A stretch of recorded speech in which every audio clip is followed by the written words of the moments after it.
Hello everybody, welcome back to my another video. So today we'll be talking about how to fix Bumble account banned again. So if your Bumble account has been banned again, your option range from a formal appeal to a hard reset of your digital footprint, as Bumble tracks several identifiers to keep banned users off the platform. So the first thing what you can do is submit a formal appeal.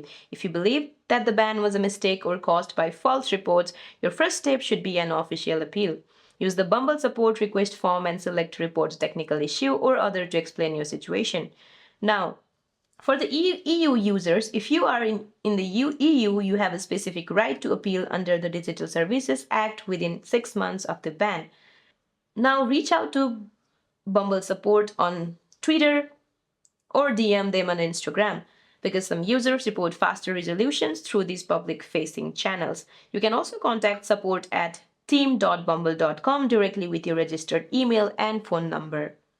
So that's it for this video, guys. I hope you like this video. See you in my next one.